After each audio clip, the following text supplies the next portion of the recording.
Hi, happy Valentine's Day, everybody. Hey, Hallmark Day, everybody. happy corporate nonsense day. Yay. We love each other. It's about love. It really is, which is why we're super here to talk about this film, because it's about love. It's about when you wear your bikini to go to the doctor, right? Don't we all do this, right, Hills? Yeah. Oh, all the time. I look like that every time I go to the doctor. I mean, I know, right? I mean, now I know. I thought I was the only one that did it. So this is reaffirming. Are your doctors? That's what we do. Are your doctors like her doctor in the hospital? No. Okay, get undressed. Well, that's also why I kind of feel like more female doctors is a good idea for a lot of reasons. Actually, this film underscores that theory that I've been having. Speaking of, because I think we did this before with Hillary 2 years ago, but I thought, well, this is a good time to bring it up. My Bloody Valentine, the minor action figure. Stop awesome. it. I mean, it's got his accessory is like the chocolate box, and he's got his like pickaxe, and oh my god. I mean, it is of course his knife too, because it's it's all good. So I'm very excited about the minor situation. I love that so much. Tarantino says that this is his favorite 80s slasher. So, oh really? For whatever that means, there it is. I don't know what that means, and I don't know what sure. to think about Quentin Tarantino's movie opinions all the time. Yeah, I think it's fun when you make a film called Kill Bill 1 and 2, because you can't make it one film and on a runtime, and you diss on Truffaut, but your film is suspiciously The Bride Wore Black by way of The Color One Eye. I think that's an interesting disconnect. You don't like Truffaut, but you're basically doing The Bride Wore Black, which of course is Truffaut doing Hitchcock. So there's a interesting lineage of storytellers associated with that diss. You know what that reminds me of, Tracy? That reminds me of a Seth Rogen interview. Yes. When he was promoting Pineapple Express. I don't know if you remember that picture. It's a picture about two buddies who smoke a lot of weed, and they remember that picture is the question. Yes, they go on this journey together, which in the Pineapple Express, which I always thought was a weird message to give if you're a pro-pot movie, but it descends into horrible violence with people being murdered.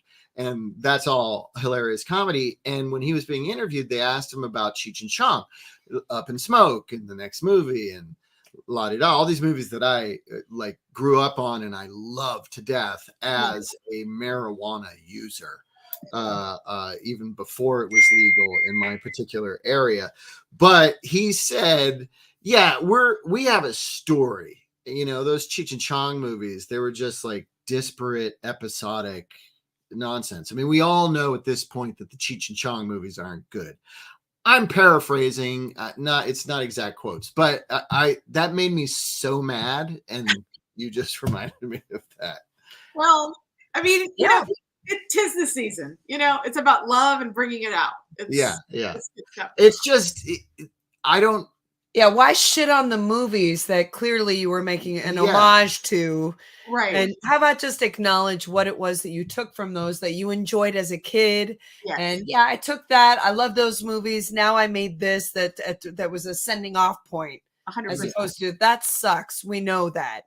Yeah. Well, you know, we don't all know that. That's your opinion. Choice. And if you put those two, if you put Up in Smoke and Pineapple Express side by side, one, Pineapple Express runs about like 25 minutes longer, which is the first problem. But then the other problem is the episodic dumb stoner movie is a much better movie, especially for stoners.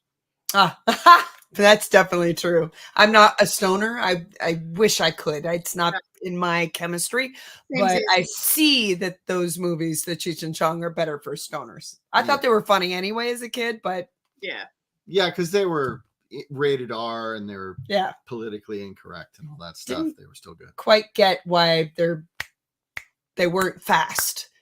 As a child and like 8 years old, I'm like, they're really slow on the uptake, but they're funny anyway. Yeah. I had not smoked marijuana when I first saw those movies. When you were like 6? Yeah. Good for you. When I was 6. Good for you. I started smoking at 7. And at 6, I still thought they were funny. I just loved them together. They're a great comic duo. Yeah. They broke up. and a lot of stuff happened, but now they're back together selling weed together. I'm hopeful that Hall & Oates also broke up, and I'm hoping they'll get back together, because that just felt like so sad to me. It's like when the Captain and Tennille broke up. I'm like, I thought love was going to keep you guys together. Like everything I've been hoping for. I resent it. I get it. I get it. All right, so let's talk about X-Ray. Oh, we're not here to talk about Cheech and Chong. No. That was a really short conversation for me. But no, so first of all, because I think everybody out there in land has to know that Todd found this, because we were like, we should do something, because we love horror and we love slashers, God help us, particularly the golden age, I think 70s, 80s particularly. And we're like, God, have we done... because we did one Valentine's Day where we did a bunch of kind of we did all three of the other Valentine's slash movies, which is My Bloody Valentine, and Valentine. Mm-hmm. Yes, which again, and I didn't know this one existed until I looked. Yeah. And leave it up to me to dig up an old Cannon Group film. I love Cannon. When I heard it was Cannon, I was like, oh, this makes me feel good. Yeah. And then it was like starring Barbie Benton. Ex-Playboy model. Fresh from her triumph of like Love Boat episodes, and like she's delightful. But I was like, kudos to her for being. There were a lot of people, a lot of women who, were in Playboy magazine, but we know her name. She had a good acting career. She charted a single. She had a recording career. She got heft to buy the Playboy Mansion. They were married, I think, for a couple of years. And was she married to the heft? I think, or they were together for 6 or 7 years. They were like, it was a long-term thing. And it's like, good for her that she parlayed. A lot of women don't necessarily go on that are in the magazine. And so I thought that was pretty cool that, that she did this. The other thing I thought was fun was that it was directed by Boaz Davidson, who is Avi Lerner. So those of us who love kind of fun B movies that are still dressed up and made, Millennium is a really good production company for that. Like London Has Fallen is kind of like the big version, or 16 Blocks. Everything else may or may never play here, but he finances and pays. You see his name on those movies all the time. Yeah. And so it's cool. And so when I was working with Mr. Freeman, we had done 3 movies over there. And so I knew Boaz. I knew that he had done past work with Cannon, but I didn't realize he had directed, and certainly this one. So when the credits came up, I'm like, oh my God, like, because Boaz is still at it. He's still producing everything Avi Lerner does. He's still at it. So there was something that I thought was like a fun connection to this time, to still happening in our time. As we talk about a lot, Todd, like, we like these kinds of movies because they're honest. No one making X-Ray is like, this is going to completely compete with like Rosemary's Baby. Like, no one said that. They just like, this is fun. The slashers are like, let's see, Halloween worked in 78. Friday the 13th worked. Okay, this is on Valentine's Day. So they turned it into sort of a Valentine's Day thing with limited setting, limited characters, everything you're supposed to do in the slasher genre. And it's fun. And there's some good kills. Yeah, it is fun, but it's so weird too. And like watching it, and a lot of Davidson's movies, like early on, they have a bizarre quality to them. For they are exploitation movies first. Yes. And then they're also weird, and you're like, why are these choices being made? And Hillary and I, through the whole movie, were like, oh, like all the characters in the hospital that aren't Barbie are all suspects. They're all they all act like creeps. They constantly stare at her. They say weird things. They make her do weird things. The doctors, everybody's a freak. We actually thought the twist of the movie was going to be that they were all psychiatric patients. Yeah, because they had taken over the hospital. Yeah, but it's this weird thing because it's very ham-fisted dialogue. Sorry to the writers, but you probably know that by now. But there's these bizarre setups, right, where it's like, like the boyfriend's dropping Barbie Benton off to the hospital. She's like, first of all, the concept of, so I just went in for some tests and they tell me to come in to see what's up. Now they would call you unless there was a problem. Then they'd have you come in always. That's, HIPAA. Anyway, so she goes, maybe, look at it. Maybe what's going on here is this hospital is Kaiser Permanente. Well, it could be like an HMO and not a PPO, and it could be a subliminal push for better. Or who knows? Before Kaiser Permanente even existed.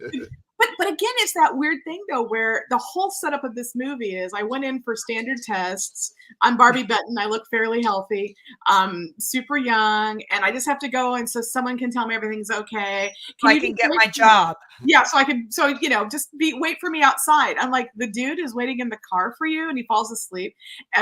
Great. And she just goes in, and he doesn't think anything to go with her or park the car, nothing.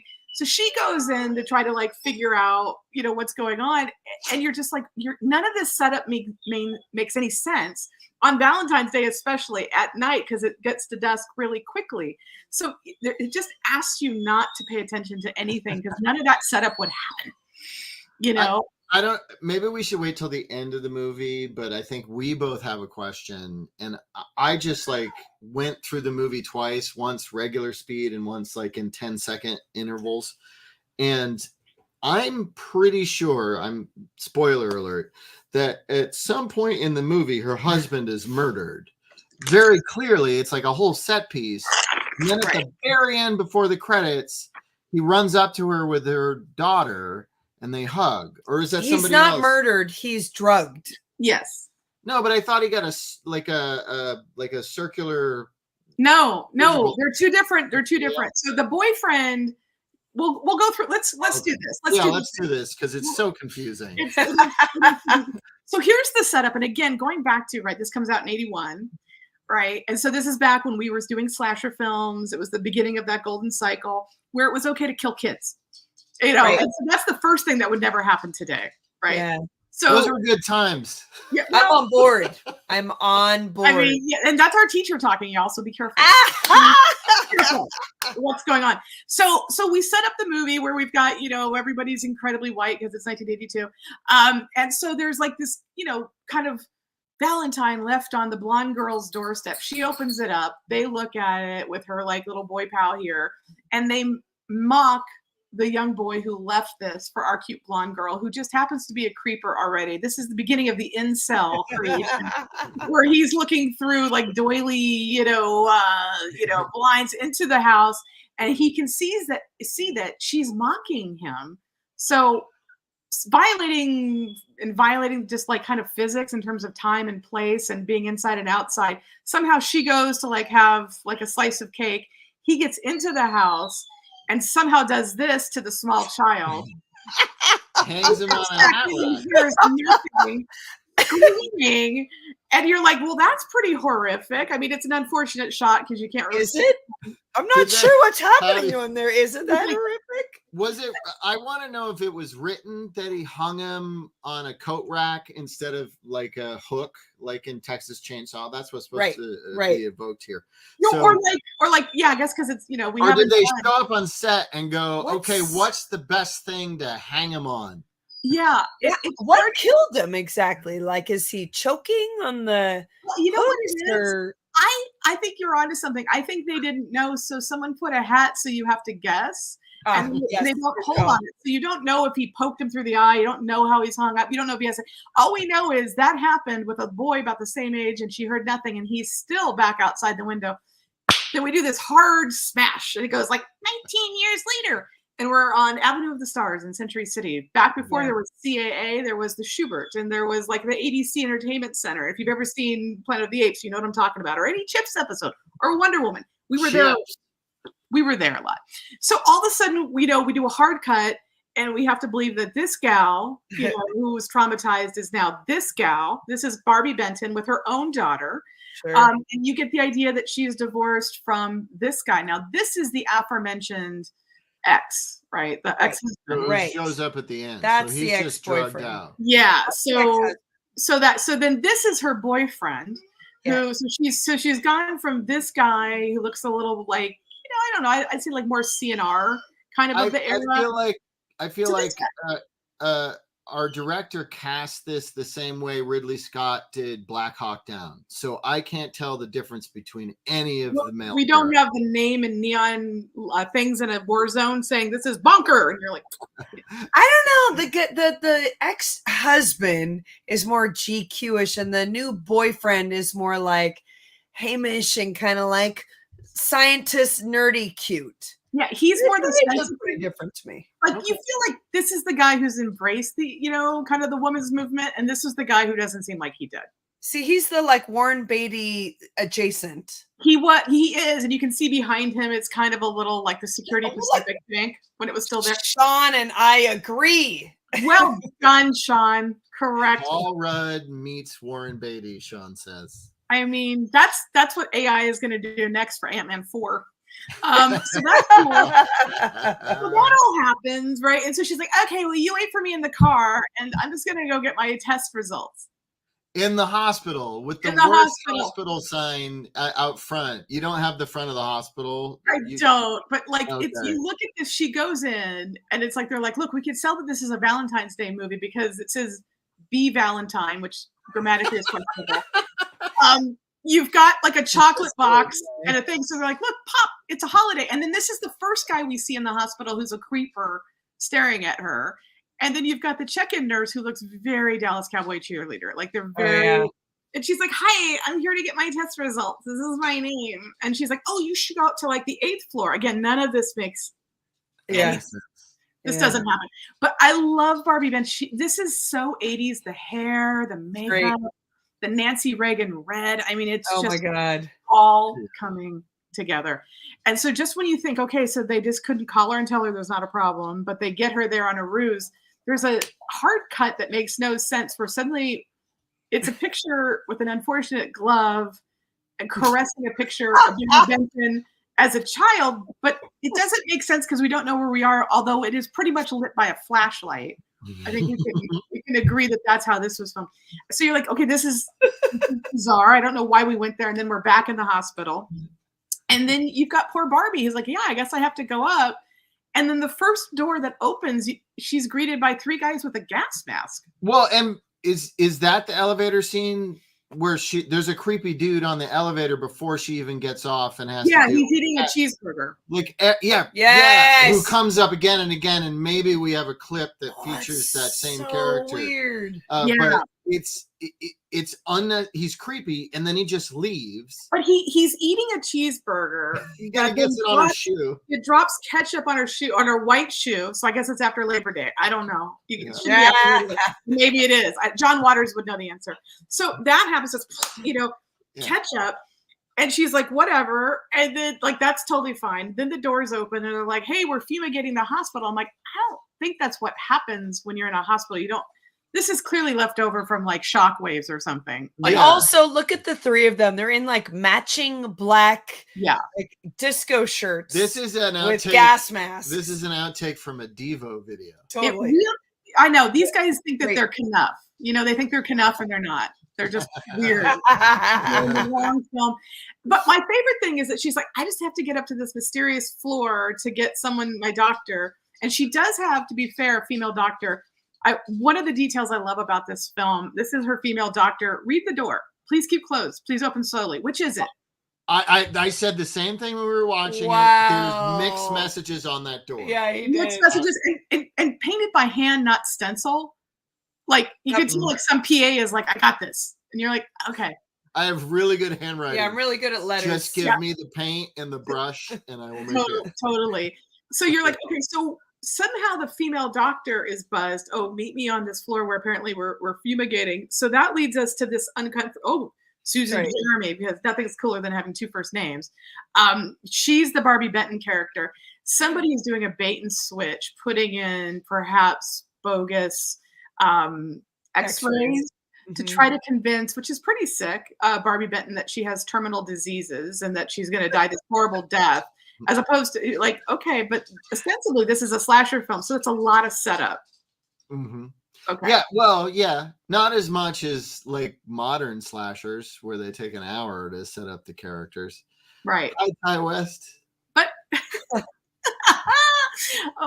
the mediocrity. Anyway, so the female doctor goes wandering around in a place that looks like a spa. There's like kind of interesting stuff going on. She, of course, gets killed, and don't look too closely about which direction the blood is dripping from. So that happens.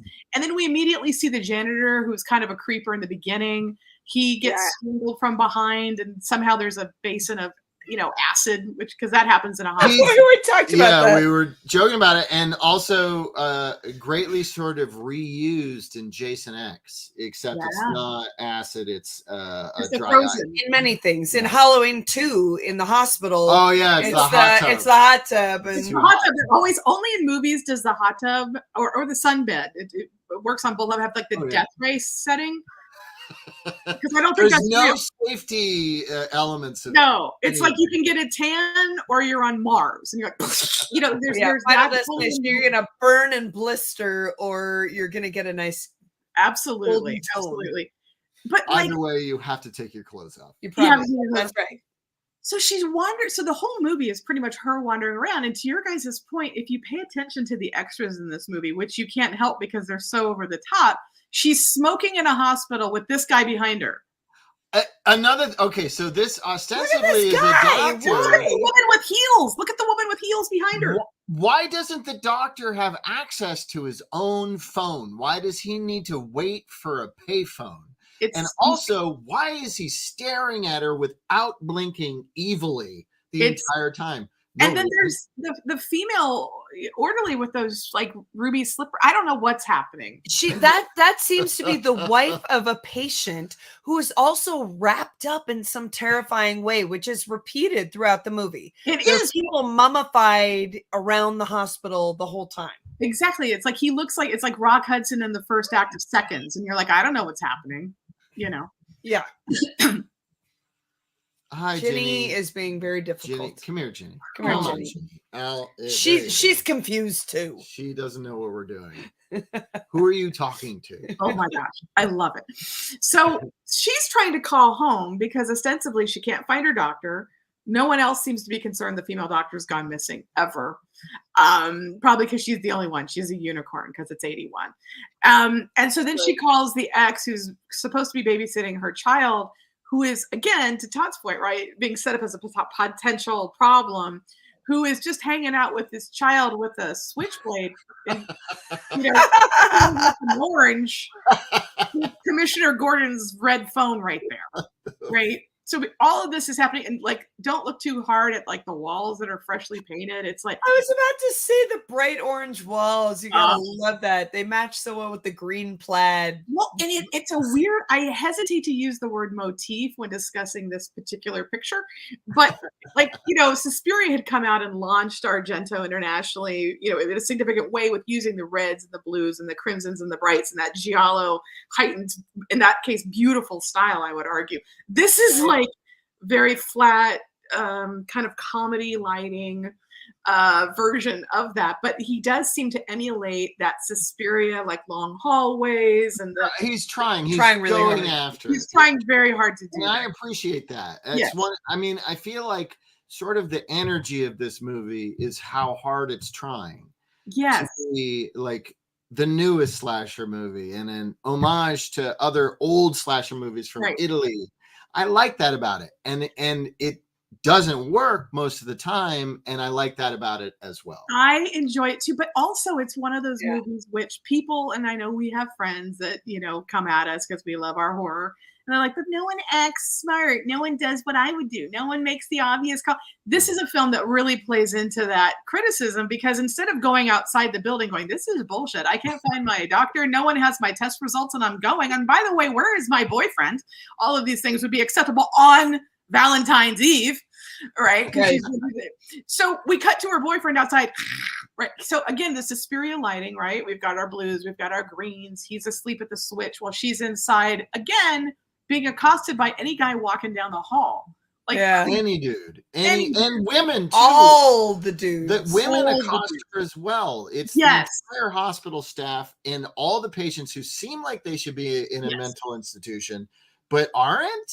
They're not. And so then she finds this one guy who seems to be the only one who's somewhat professional. And he looks at her x-rays and is like, ooh, I'm not her doctor. I should probably try to find another doctor because he's like an orderly or something. It's ill-defined. Doesn't matter.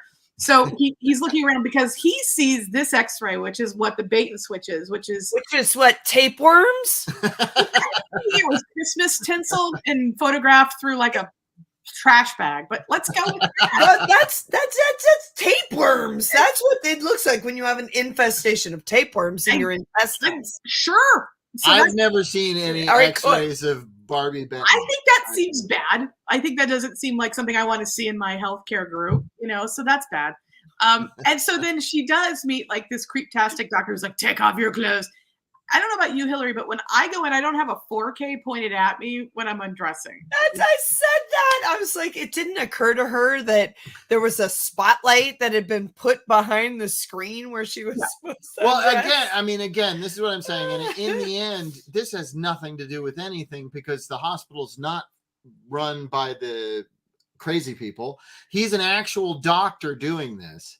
One more character doing the creepiest shit possible. One of my favorite moments, though, in this, sorry, this is the racy episode, but if you're going to cast a Playboy playmate, obviously there might be some. She's going to show her boobs, yeah. So she sits here for this prolonged scene, again, with the spotlight on her strategically, and he goes from taking, like, her blood pressure here to then his stethoscope, where you assume the stethoscope is going to go perhaps where a stethoscope would go, but no, you would be wrong. He puts it on the back of her lower back, not even her lungs, on her lower back. And he's like, deep breath. She's like, and you're like, but that's not where the step. Okay. Wait a sec. Yep. I don't understand what you guys are talking about. My doctor always has me take my pants off before he takes my blood pressure. And puts it directly on your anus and says, take a deep breath. Yeah.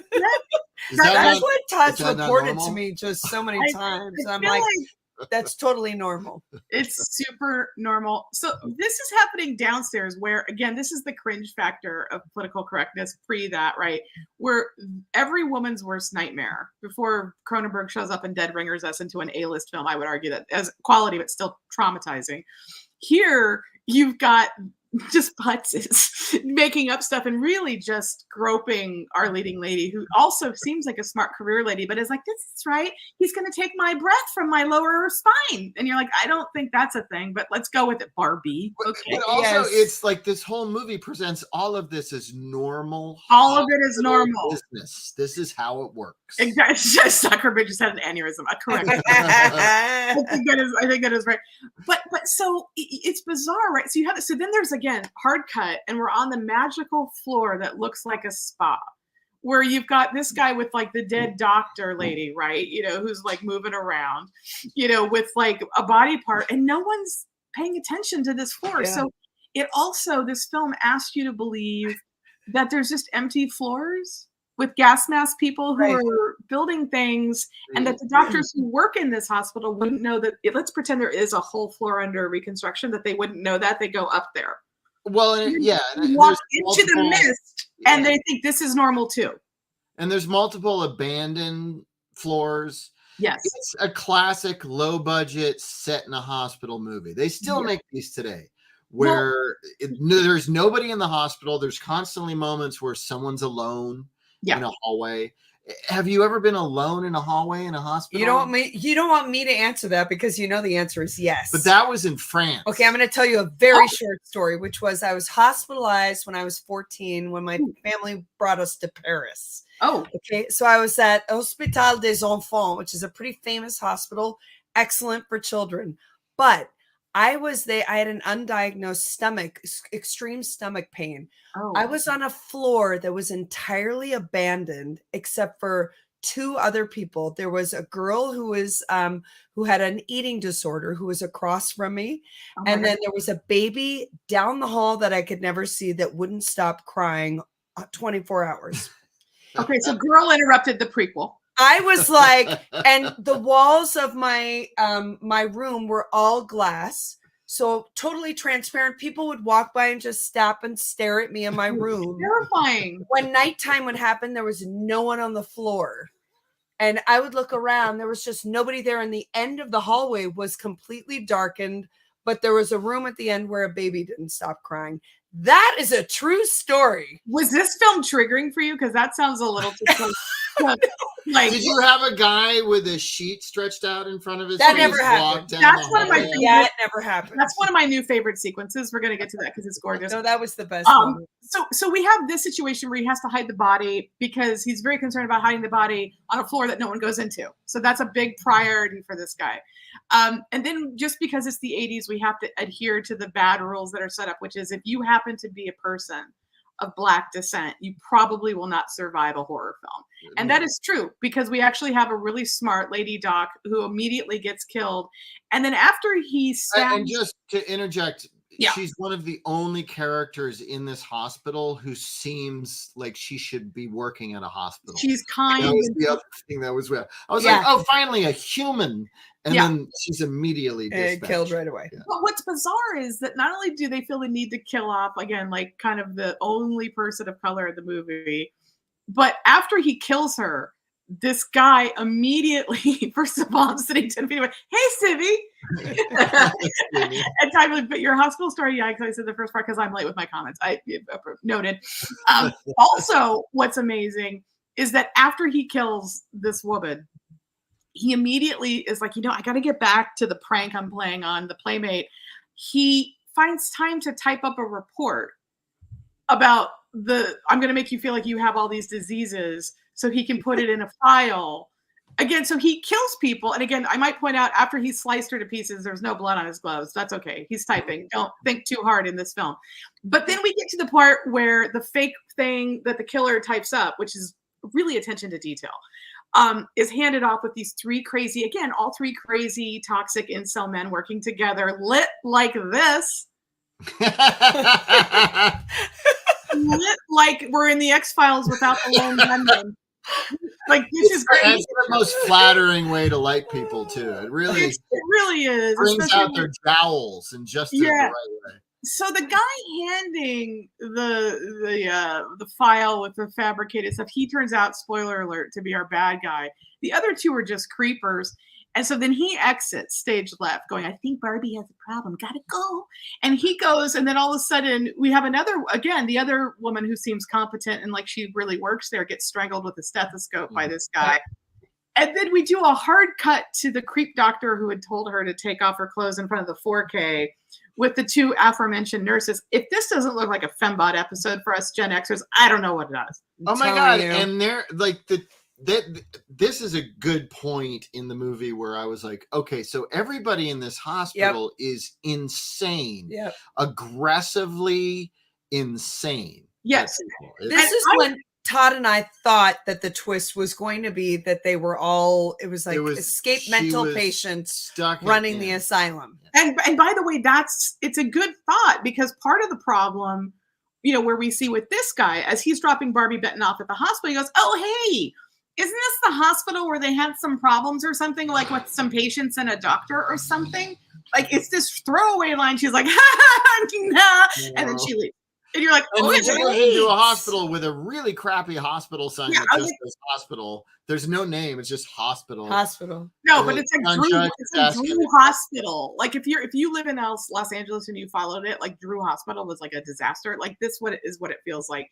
But you're right. Everyone acts completely bizarre. But that goes down to there's three. I don't want to say they're extras because they're actually characters. They show up on the floor that no one's supposed to go to. They show up and they disappear whenever the script asks them to. But they're these three roommates of Barbie Benton's, and I'm pretty sure if you look at the woman with the rosary, it's a man. Yes, it's a man. Oh, definitely a man. So they never address it. And then you have these two who look like, whatever happened to Auntie Rue. Like I was waiting for Shelley Winters to show up, because they couldn't afford her. But like these women are bizarre and they just kind of pop in, pop out. They don't help Barbie. And again, one's a man. And it's never explained why they're there. And at a certain point, you kind of think that maybe Barbie's character is just hallucinating them because, maybe it's a Jacob's Ladder situation. Right. Right. It doesn't make any sense. And that's what I love about this movie is like every few minutes you're introduced to new arbitrary characters and you're like, who is this? Why are they insane? And what is happening? And why are they all so mean to Barbie, who seems like a really straight up girl? I mean, Barbie's really cool. Which continued to feed into our theory that they were all mental patients. Yeah, Because they seem to imply there were different floors where a different level of care was happening. Yeah. So it would have made perfect sense that all of those elderly folks were insane people, that the nurses that were like at a caged heat were also insane people. I just wasn't sure where that was all going. Is this an attempt at William Blatty's The Ninth Configuration? What's it called? The Ninth Configuration. Yeah. The Ninth Configuration. Yeah. For a second, I thought I was saying the name of that Johnny Depp movie, but that's The Ninth Gate. The Ninth Gate. That's the Ninth Configuration. Polanski, Blatty, different. Yeah. So this one feels like that to me. Yeah. What's weird is that just when you're like, okay, it is the 80s. When's the dude going to come in to try to save the lady? Suddenly the guy who's asleep at the switch, his car, comes in and goes, hey, it's dark out. It's Valentine's Day. I fell asleep like we all do in hospital parking lots. I should go in and check on my boy. I should go do that because it's dark, right? So he goes in. She's like in the gown going, oh my God, it's crazy. I can't find my doctor. Something's wrong. She's saying all the things that I think most normal people would say, as opposed to just walking out the front door. She just is saying this. But her guy comes back in. He's like, can't you just help her? So the two fembots are surrounding Barbie, who apparently is very short, with the creepy doctor. And again, you've got that Suspiria down the hallway, the green lighting. We're not in a ballet school, but, you think Boaz Davidson wishes he was. And she's like, just get me out of here. And instead, the boyfriend lets her go away again, and he doesn't. I'm not up on laws, and I don't know the history of laws and in stuff. 1980. I'm not. I don't really understand them now. But was there a time when hospitals could just keep you against your will? No. Any kind. That's part of the reason I thought it was a mental hospital, because that's always the thing that you like.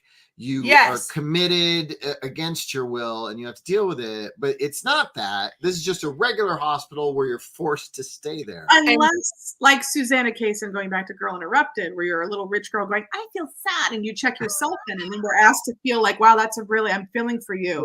Yeah. You choose to be here while everyone else has a mental disorder. But, again, I maybe missed the point of that book. But there's white privilege. Again, those are all mental breakdowns. Yeah. They are. Can be required to have like a 24-hour psychiatric evaluation. Right. And I forgot what the number for that is, like a 1080 or like that, but not for X-rays to see if you're fit for a job, which is why she was there in the first place. Right. Forcing her to stay in the hospital because she might have cancer.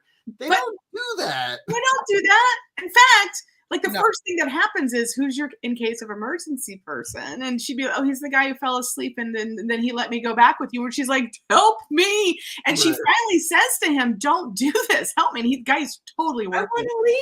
I want to leave. And what does our dude do? Like, bro is like, well, okay, I'm just going to walk around. And then one of the doctors is like, if you could just hang out in front of my office, I'll get to you. Sit on this bench. That's why I was confused about the two guys, because he sits on the bench and there's a intercom voice that says, dude sitting on the bench, go to this place, and then he gets killed. It seemed to me in the editing. He gets but he gets drugged, and then the other guy gets killed because he gets tranquilized. It's a different and immediately they cut to the other sequence. Because the ex is at home with a switchblade into an orange with the child, and then randomly disappears. Is left alone. Barbie in between smoking is like in the hospital hallway. Are you okay? Are you alone? I'm like, yeah, that's the problem. You just walk out the front door. Like this is like the white people in the haunted house movie where the door is like opening and the walls are bleeding. She's like, I'm going to stay. I have a mortgage. And you're like, that's an Eddie Murphy bit right there. Too bad we can't stay, baby. True freaking story that in every movie ever, you don't see black families moving into the Amityville house. It just doesn't happen. Because you're smarter. Actually, it's happening more often now. Well, the quality is sometimes satirically, like there was the blackening. The blackening, that was all about black people making the same choices that white people normally do. But also working in Juneteenth, and that was really clever and fun. This movie is like, so Bro walks around letting his girl just go back to like with the fembot somewhere, And then they're like, intercom voice, come up to the mystery floor that no one works at and comes to. And the doors that, lead to like next to the elevator, like don't open slowly. You're like, okay. So he goes walking around. And then of course, this is where we get like the power, saw where, basically he's going to be decapitated. You have a creeptastic version where Barbie is dropped off. The killer wraps, obviously his head in the box. Cause again, we have to What's in the box? What's in the box? It's not Gwyneth Paltrow. It's this guy. So that's fun. And my favorite scene, and I was like, oh my God, when I saw it, I rewound it. I'm not afraid to, like maybe 2 or 3 times. I might've been drinking. I was like, oh my God. So she sees this and she runs into a room with 3 guys like mummies that are and she just does the thing that only women like in Magnum PI episodes, like duck Magnum duck, right? So she's like, oh my God, there are 3 mummies that are moving around, and just I had to keep watching it because it was so brilliant. You're right, they're all like Rock Hudson. And again, it made it seem like they were wrapped against their will. Yes, what's happening? And we're trying to signal to her, help me, help me. I think Tracy's right. This is an HMO. But dude, it's an HMO. This is what happens, man. And then check it out. One of them has a pillow over his face. He doesn't even want to be seen. Who's doing that? Is he killing himself right now? I don't know. It's like Chief Brompton was there earlier. We don't know. It just happens. So then all of a sudden she's running around. Nobody who works there, it seems to care. No one misses the doctor. This guy is indiscriminately killing random people and pretty effective kills. Yeah. And then we do this shot, which I'd like to think Boaz was like, there's that great shot at the end of Alien when Ripley's trying to get to the Narcissus and right before she sees Jones and she falls back and there's a strobe on the Nostromo for no reason. And there's this like iconic shot of Sigourney's face. Well, this is what we try to do with a Playboy centerfold version. Why not, though? Why not? Yeah. I mean, reach for the stars, I say. Dude, she's like, I haven't even been running that much, but I am like, I've been in a Olivia Newton-John physical video. I mean, this gal she's giving it her all. And super moist. I would have watched her play Winona Ryder's part in Alien Resurrection. No problem. I would have too. I would have too. Yeah. Yeah, that was one of those movies where I'm like, man, you were kind of bad as a robot. Like, a little awkward as an actress. Anyway, but so there's this great sequence where I think Boaz actually does a really good job in the scene where there's like a screen. I'm looking for another 4K for a nude woman to probably walk behind, but it's obvious in a hallway. It's just a screen. So only place that Barbie could be is behind the screen. And then this guy hears a noise. And she's looking behind the screen. I'm like, this is actually a pretty effective shot. And this is the part where we recall that Barbie is smoking all the time. She has a lighter. She drops the metal lighter. He hears it. These are not, I think, hospital issued slippers that I've ever seen. But she's trying to get that lighter out from underneath his foot. And there's so many cuts to her doing this. So many cuts. We almost did this scene for Anderson Family Reenactment because we thought it was so funny how long it went on. It's just a foot and a lighter. Good foot acting. It's just this. But you're right. It goes on. It's almost like the second act of Oppenheimer long. Like nothing's that long. It's like the Killers of the Flower in the second act, but it's close because then there's the third and the fourth and the fifth acts of Oppenheimer. I'm talking about the second. Yeah. So that happens, and then you're like, oh my God. So then Barbie's running around, and then she goes into like a file storage room, probably looking for information because she's smart. She's a career woman, and she's like, what is happening? And then creeptastic guy runs into the creepy doctor, and by this time, he's a creepy doctor who felt up our lead, so we're praying for his death, and we get it. There's a metal hatchet that is also probably not standard issue at most hospitals that winds up in said creeper's skull. But this sets up her watching and seeing an actual, okay, there's a kill and I'm seeing it. So she runs away. Creepy doctor. This is my favorite. If I had a movie moment from this that I will never forget, it's this. Todd, yes, please talk to the kids at home. What am I watching in this sequence? All right. What's great about this is it starts and you have your nurse who's just walking down the hall doing her job. She's just going to the next thing. It's a very quiet hall, as many of these. There's no sound design in this film. There's nobody there. Many quiet halls. Very quiet. No ambient noise. And what I like is you see this guy with just that's all it is. And it reminds me of like, it's like a low budget. You said this the other day. It's the low budget Mission Impossible. Where they have the invisible thing, but it's just a sheet and he's not invisible. But it's terrifying enough that this nurse looks back and she's like, what? And it takes her at least 7 minutes before she runs away. She just looks at it coming at her. She's like, no. No, and then she finally starts running and he's coming at her and he's still holding this up. It's not a good way to run at somebody. It's not.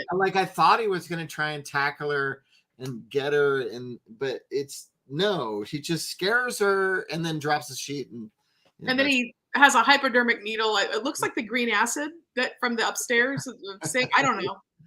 He borrowed it from the Reanimator. Yes, so it's very Reanimator, and he'll ultimately be fine. Then this poor actress in her scrubs is now wrapped in a sheet and goes, and he doesn't cut. It keeps going. And it's like peck and paw slow-mo, but like not effective.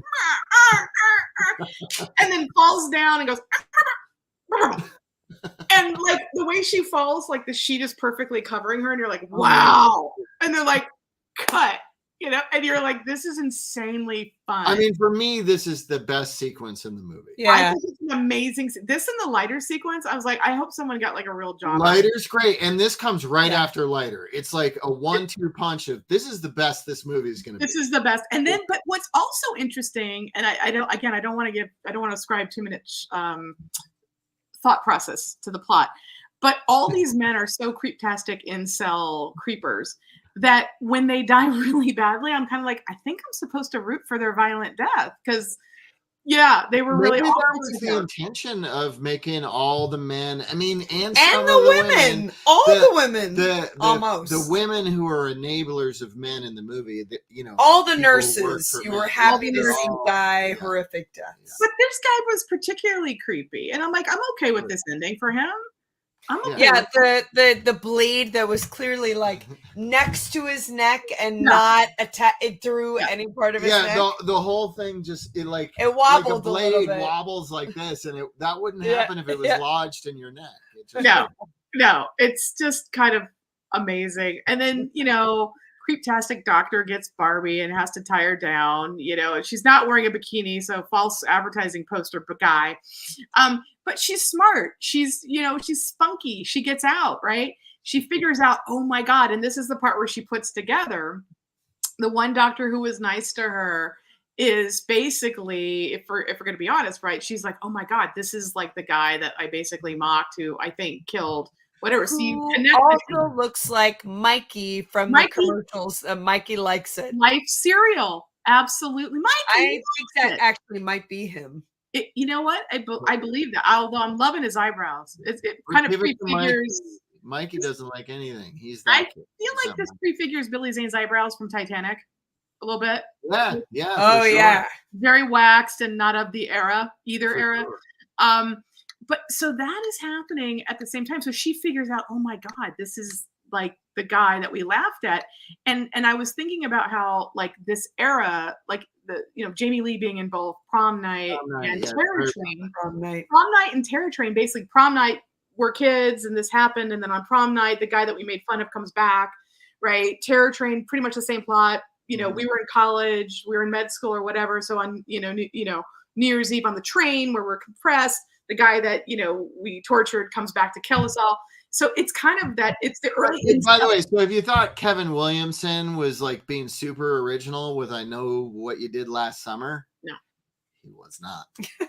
No, but it's what's weird now that we live in and I think I don't know, it's always been hard, but an incel more forward world where people, I would say the bro flakes can't handle like Taylor Swift having a boyfriend. I think the prom queen's supposed to date a guy who plays football. I don't know. I can't keep track with what's appropriate anymore, but it's like, what's interesting, I think, about this movie was it prefigures a lot of this incel. This girl made fun of a Valentine's Day thing that he sent her. And so he goes on this killing spree. He waits 20 years, becomes a medical professional, waiting to pull this roof. And it makes absolutely no sense. But that's the plot. And she messes him up. Like she stabs him with a knife that would end him. Yeah. Right. She beats him over the head with a silver, thing. Now, because we've established she's a smoker and there's a lighter, she pulls flammable shit on him on the mystery floor waiting, because then she goes to the roof, which is always a mistake in a horror film. Guys, don't go to the roof. Don't go to the roof. That's not what end well for you. Fade to black, etc. Right. So then she sets him on fire, and then he runs over and he crashes, over the building on fire. So it's a super violent death, which again, we're rooting for because he's terrible. And then suddenly she's like in her outfit again. Somehow it's daylight, so the timing doesn't make sense. And she's like, oh, look, here's the guy I broke up with my daughter. And now that's the hospital sign that they decided to shoot through a week. Yeah. So you can't see it. And this is supposed to be the happy ending. Yeah. They bought that hospital It's sign. so abrupt. Yeah, it really is. They bought that hospital sign at like a party town store. Yeah, it's like and then they were like, "Yeah, it's a hospital," because it's clearly a party building. Or something. I don't know. It could be like a CVS with like a thing over it. I mean, oh my God, yes, very much, definitely. Yeah. So, but again, I'm like, what's the ending? So she survives. A lot of people die. Yeah. And there's before we get to that climax. Like, this is the thing I love about the movie. There's constant red herrings, and the red herrings are constantly being creepy and scaring the shit out of poor Barbie Benton. I know. And there's the guy you mentioned before, who's not the janitor. He's a guy who is in another ward. They keep saying, "Go back to your ward." To this guy, but he's walking around with booze and drunk. He's got a burger. He's drunk, burger, drooling food everywhere. He's in the stairwell. He corners her in the stairwell.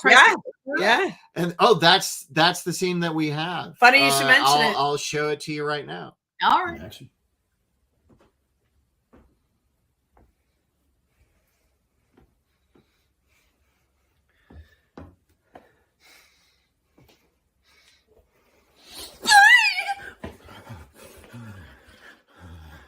Hey, give me a cigarette.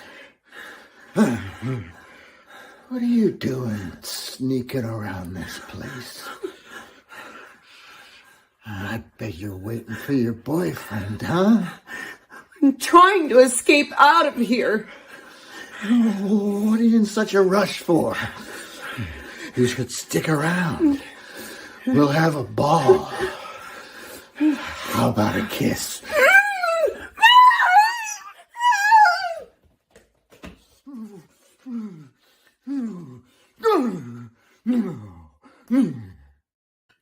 And dude, that was some Gus Van Sant psycho shit you just did there. I was like, shot for shot. It was just one shot. That's all. We just recreated with those. Oh my God, Hillary, is that a leotard? What was happening? That was great. She was wearing a backwards white tuxedo shirt. That is correct. As one does. Yeah. Fussy. Commitment. And I was wearing what I wear anyway because it looks just that's what he was wearing that day. It was just perfect. It's so good. It's so good. I mean, yeah, here we go. Emmy Award winner, casting gurus. Thank you very much. Yeah, this movie, it's so funny because, and we talk about this a lot on the show too. Obviously, we were young kids when this came out, and we missed it until Todd discovered it somehow, and we're like, when in doubt, canon will not let you down. I think that's a really good thing.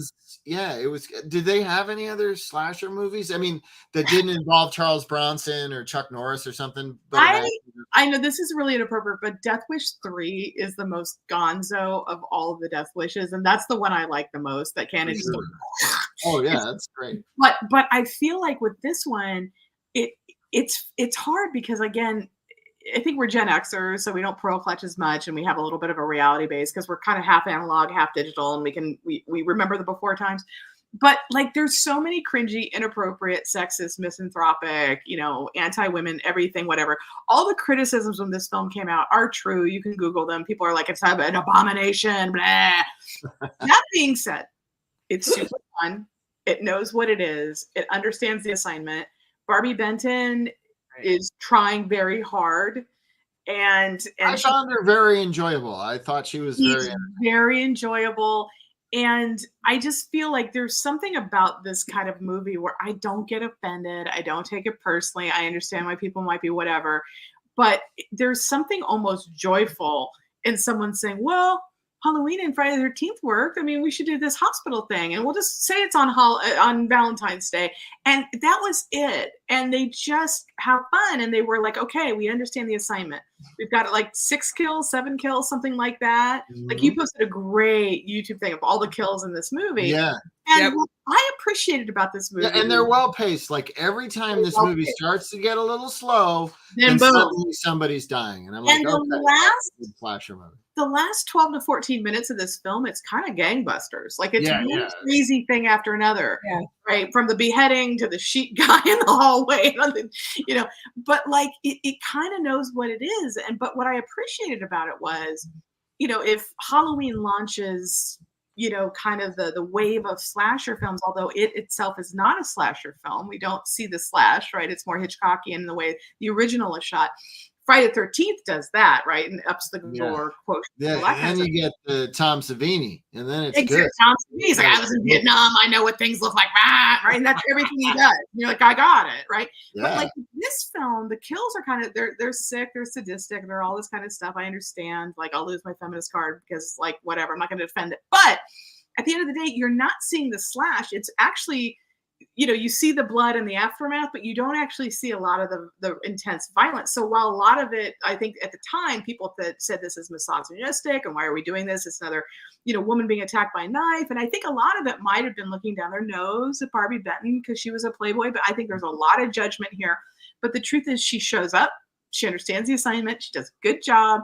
And they don't actually get into the brutality of the kills themselves. And it's still an effective little, nasty. So much so that you're like, this is fun. That this got.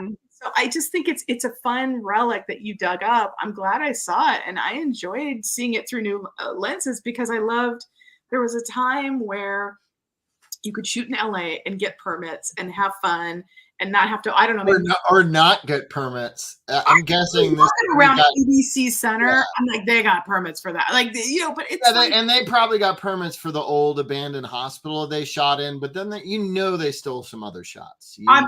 I'm sure, but they just did a really good job. And I just feel like they're obviously imitating and they're not innovating and all that, but there's some really fun sequences. And, I think Boaz has gone on and continues to work. And, he was always very kind in meetings. And I love that he's still out there doing it. Yeah, I agree with you. I'm a big fan of his because I like these kind of B movies and modern B movies, as you mentioned. What is your ultimate feeling about this? Yeah. It's funny. It kind of reminded me of this movie that I loved as a kid that I talked my dad and mom into. We owned an old projector, and I wish they had not sold it, but I talked them into renting film of Visiting Hours, which came out around the same time and has somewhat of the same tone. Yep. But I'll be honest, seeing X-Ray, I think it's actually more fun than Visiting Hours, which I loved and got more of a commercial release. Because Visiting Hours is more effectively brutal. Yes, true. Yeah. Very true. It's funny you mentioned that, but like, so from your point of view, because I know Hills, like you've talked about this on other shows, and I know Todd has referenced you a lot on our different episodes. That you definitely, understandably, hold on. I was like, why is the chick always naked? Why aren't the guys naked? Why is there all this exploitation? Given that, and I agree, and did this one bother you at all? Because it didn't bother me. As cringy no, as it's funny. It didn't bother me. Yes, I will always be happy when I see men naked on screen. That's just going to be my truth. That I'm always grateful when there's exploitative male nudity. I'm just going to say that for the record. There really isn't enough. There's not enough. It's fun, and now it's done for a lot of comedy, and I'm thrilled. Yeah. Oh, penises So are a joke now. It's a good joke, and I'm totally on board. But I have lightened up a lot with that. It definitely as I've gotten older. But for this one, it did not bother me as much, and I think part of the reason was Barbie Benton. Yes. And I don't know her big background. I'm not a big like, oh, I've seen all her centerfolds. It's more that she seemed completely comfortable in like, this is what I'm here for. Yeah. You hired me knowing I'm fine bringing out the girls long boobs that I have, and she brought them out. I was like, wow, those are interesting. Long boobs. And Boaz holds a shot. Like if this is her chest, he's here for an inordinate amount of time where guys, they really invested in the shot of her. They're very invested. And I will say, not to be too, but they clearly kept the set warm, so she wasn't too cold when they. I said the same thing. I was like, they took care of this actress. There was a heater on. There was a heater on. No, I think she's saying her nipples were hard. She's saying it's no. Cold. She said they kept the set warm. Oh, warm. Otherwise, it would have been That I said the same thing. I'm like, her nipples aren't hard. It must be warm in there. Well, how could they be with all those gross men around her, right? But here we go. Oh my God, Sean, you are an that is funny. Oh my God, that's so great. I love that so hard. John Judge worked on her tax return. That's 2 years after this masterpiece. He did her tax.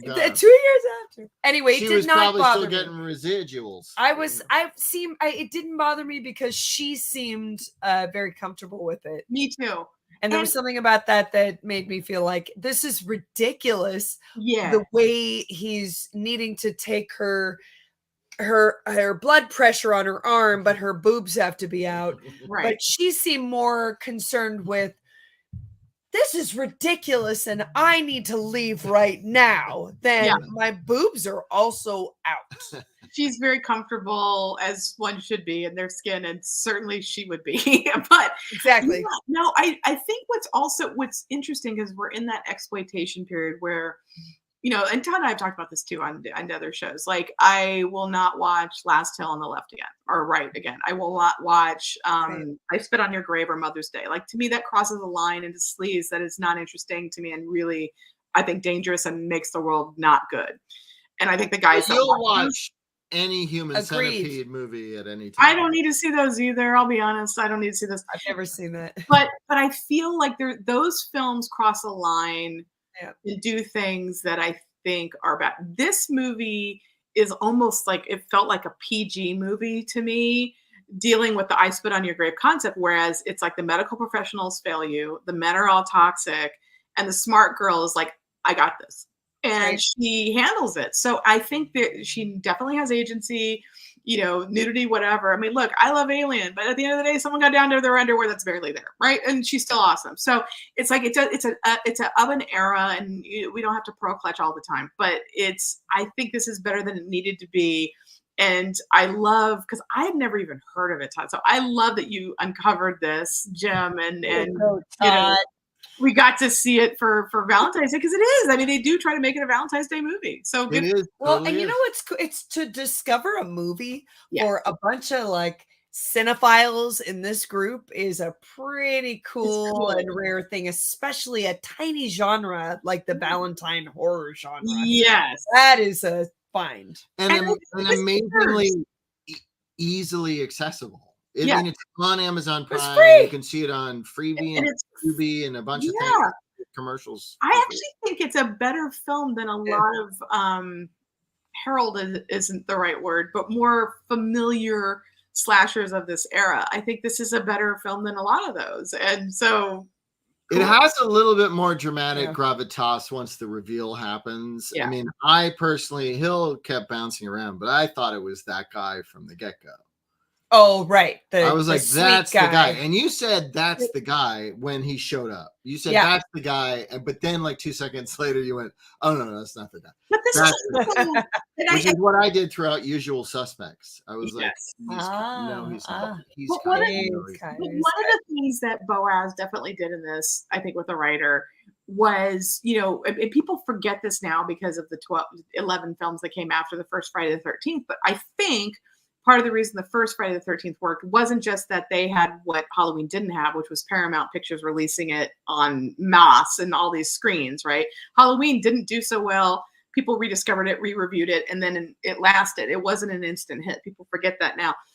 But that success, because at the time it was the highest grossing independent film ever made, right? Almost up until like, you know, My Big Fat Greek Wedding and Blair Witch and whatever. It was Halloween in $78, y'all. So what was interesting was that Paramount's like, how do we capitalize on this? And I think because Sean Cunningham with the first Friday the 13th, which again, we forget because everyone thinks Jason, right? Spoiler alert, right? It's the mom. But why it's effective is it's like this film, everyone we see is a potential suspect. It's a whodunit slasher. This is a whodunit slasher. And so I think Boaz said, let's take what created the first Friday the 13th into a series and not just, you know, we don't know who the guy in the mask is. And so that's kind of interesting. And so I think if you're going to copy and not innovate as much, that he understood why the first Friday the 13th led to a franchise. It didn't start that way. And I appreciated that he tried to, every male character in this movie is an incel and could be it, right? And you're just like, okay. And so I don't know. I think it was a little more forward thinking, perhaps. Maybe it dates better than some of the others because even the doctors were incels, even though they had nurse slaves who are fembots. How do you not? That's why I said caged heat, like the weird porn, like hardcore, the strapping her down. I mean, you're playing the male pornographic fantasy of like the two tall, hot butch nurses holding her down, even though she's like, let me go now, and her underwear is showing, and they're like pinning her down and, you know, strapping her wrists and her ankles. This is great. It works for everybody. Like this. No, but I think it's true. Have you Todd, any final thoughts before we transition? I loved it. I mean, yeah, me too. I thank you for giving me credit for finding it, but you did. I would never have found it. The fact that it's available so easily, like when I find obscure stuff, often I can't get at it, which is a bummer. Yeah. But I got it this one right away, so it was so immediately satisfying. I mean, if you like 80s slasher movies, and you're like a completist like I am, you'll watch whatever it is. You'll watch The Prowler. Yeah, Prowler's good. Or whatever. Yeah. The he knows you're alone. Part of it's good, part of it's not. You know, it's like they all have their ups and downs, and they all have their kills.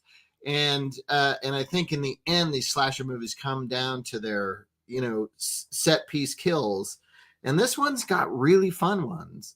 Yeah. And even when it doesn't have the budget, it goes overboard and has a guy with a sheet just walking down the hall after a lady who's scared. And I was like, that's super creative with what you have on hand. And it's what you have on hand is a 4K and a sheet. Like, I love that. Like, it's like every time I got into, I think it was last year, or I don't remember. Time is weird anymore. But when I finally saw Fulci's Zombie 2, even though there was I got confused. I'm like, how is there Zombie 2 and there's no Zombie 1? Anyway, but the reason you see that movie, I mean, I love that film. But the scene in that movie to me that is like so epic, right? Which I haven't seen before. It's like, oh, there's a zombie virus. Things are weird. All the scientists go down to like some Caribbean place or wherever they're supposed to be. But we have beautiful, clear blue water. And so, of course, all the scientists go down like a normal person. Of course, the female scientist is topless as we would be when everyone else is wearing clothes on the job. Because of science and biology. Because science, it's all good. Mm-hmm. But so you have this thing where then all of a sudden on the bottom of the ocean floor screed tank, there's a zombie walking, like apparently he's weighted down, which again, don't think too hard. There's a zombie walking on the bottom and she's swimming. You're like, oh God, topless chicken, zombie underwater kill. This is amazing. And just when you think you know where the scene's going, you're wrong. There's a fake shark that comes this way. And then there's a zombie versus a shark. And the zombie is like punching the shark. And the topless scientist is like, you guys, there's a shark and a zombie. And it's badly dubbed. And you're like, this is that's what I saw during the pandemic. Yep. And I feel like that sequence alone Yes, Fulci will puncture an eyeball for you, and that's a terrible scene. But the zombie shark topless chick moment, yes. This movie has this sequence, which I'm gonna say, like, if I were gonna do like cool exploitation midnight movie cuts, I would put this right after Shark versus Zombie. Agreed. You could do this sequence in a 99-seat theater in Los Angeles, and it would kill. It would kill. It's just fantastic. It's fun. It's so simple. It's just like stuff that's lying around. Oh, there's a tarp here. I'll put that. We have that light. And then just all the nurse has to do is be scared. And I feel like they didn't tell her exactly what was happening to her. Like, because they were making it up as they were go. So she was like, literally, what? Yeah. Oh no, it's a guy holding his sheet up. Why is that like make you stop?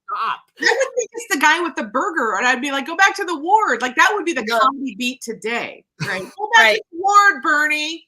You tell Bernie who hates women, Bernie. Like that would be my rejoinder. I mean, I just pick that name random. I don't know why we have to politicize. And what the hell? You say about that Bernie? He doesn't do anything. It wouldn't be him. What? No, you're just like Jon Stewart, Tracy. You have to politicize. Oh, because they're the same. It's the end of the world, or someone's older with a track record of success. But no, it's all good. It's all good. It's the same. But like but like this movie, guys, rent it. It's really fun.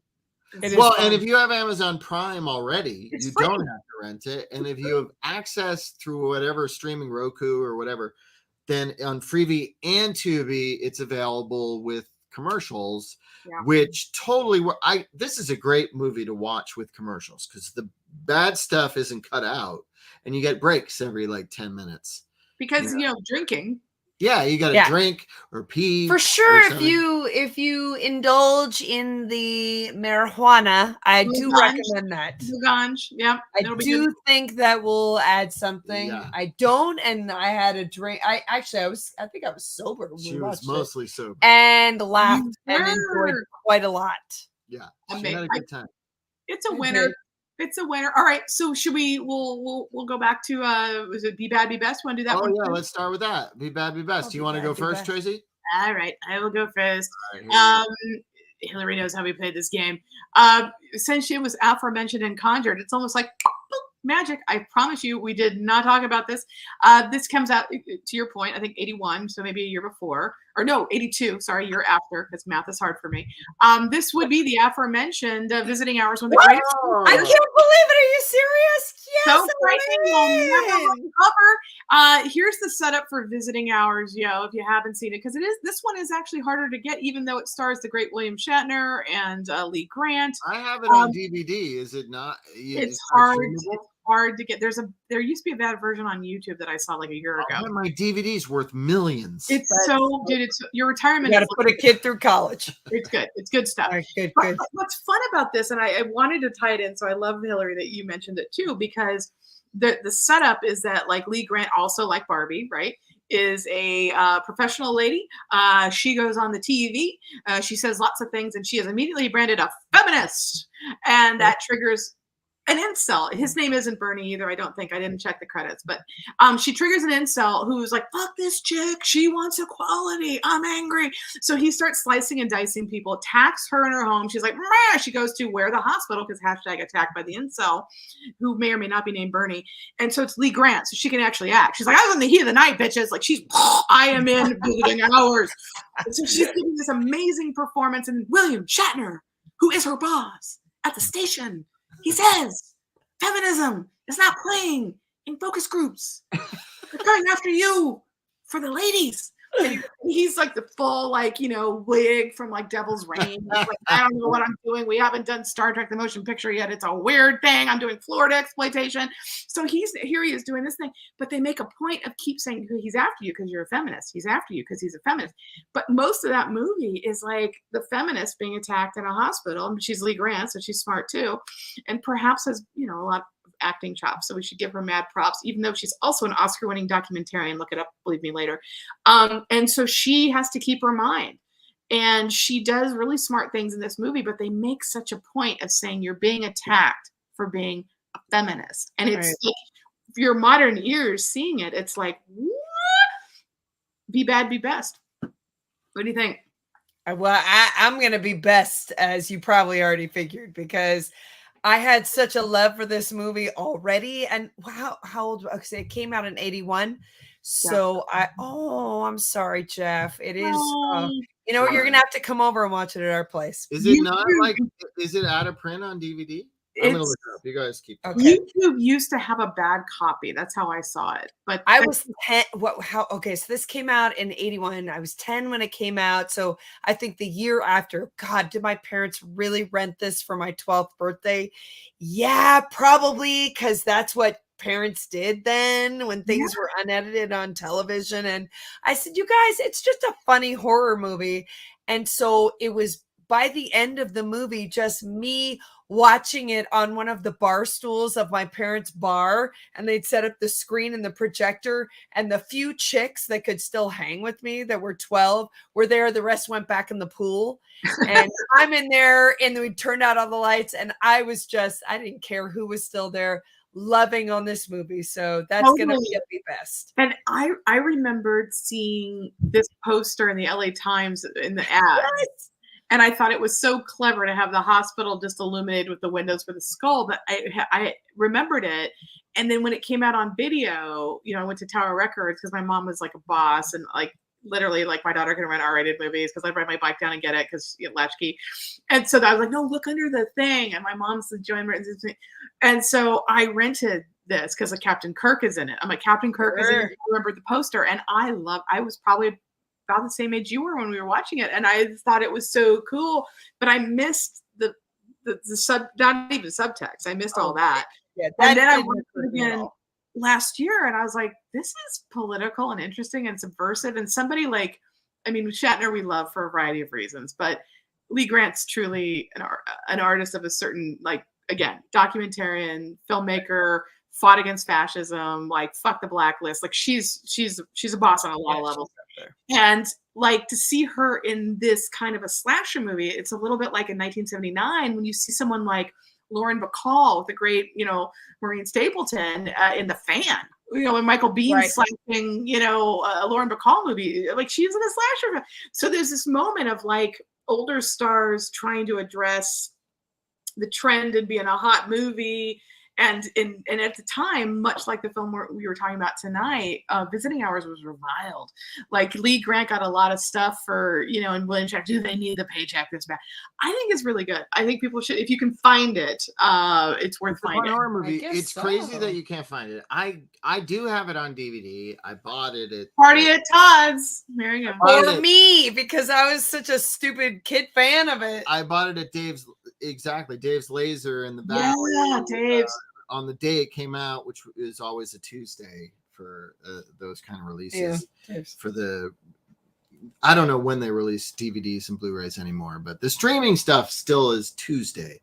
Yeah. But it's crazy. I was just looking at it, and it really is not available. We're going to watch this. Hillary and I are going to watch this tomorrow night, and then I'm going to see how much I can get money for it on eBay, right?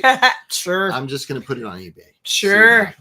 If I can get like a few $1,000s for it, I'll be like, a few $1,000s.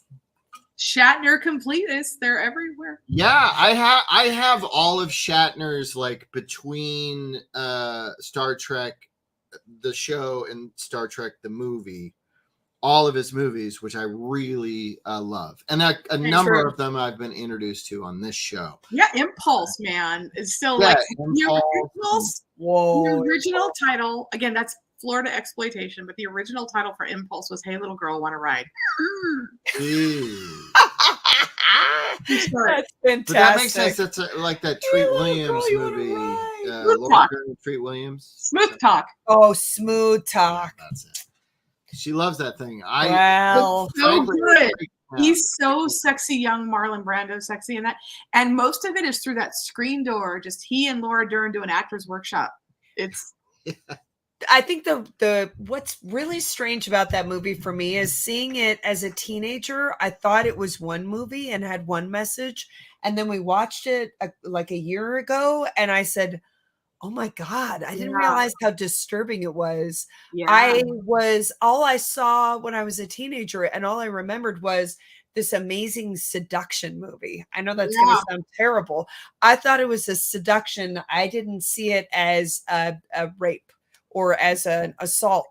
I didn't get any of that when I was a kid. No, but it's like, thank you, Jeff, for looking that up. Only $15, but that means thanks, Jeff. I'm not selling my copy of Visiting Hours. Hold tight. But you're right though about that, because Molly Ringwald recently went on, I think it was the Drew Barrymore show, and she talked about how she shared a Breakfast Club with her teen daughter now.